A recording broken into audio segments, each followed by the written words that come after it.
So a few weeks ago, I stopped at a restaurant that will remain nameless, but is owned by a redheaded female.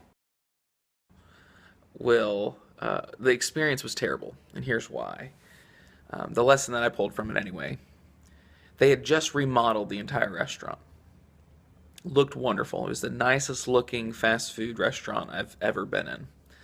And I was just getting something for the road. I was driving back to Jackson from Nashville, and but when you walk in a place, the aesthetics of the restaurant set an expectation level.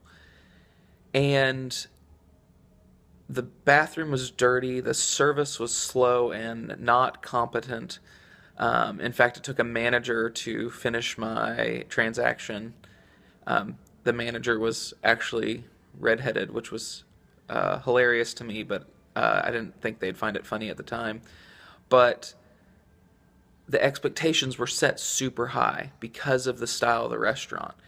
And when you make an investment in something like that without taking care of the fundamentals and first the blocking and tackling of the restaurant business of the I'm going to make sure every customer has a great service, you set an expectation that you can't meet or come close to, and it ends up having a worse experience than they would have if the restaurant looked like a normal restaurant. And so the money that they invested or they thought they were investing in remodeling the restaurant actually ends up costing them more because it increases the bad experience that a customer has because they fail to meet the expectations.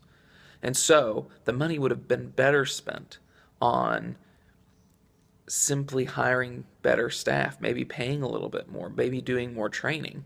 And that would have ended up having a more profitable restaurant. I'll never go back to that one. Now, fortunately, it's in Nashville and it doesn't really affect my everyday life, but I won't go back to that one if I find myself on that side of Nashville. Um, and so the lesson here is a new coat of paint doesn't fix anything. Every interaction with the customer is an opportunity to make a stark raving fan, and they failed to do that. So I hope you'll be able to do that with your business. Read more at adelsbergermarketing.com.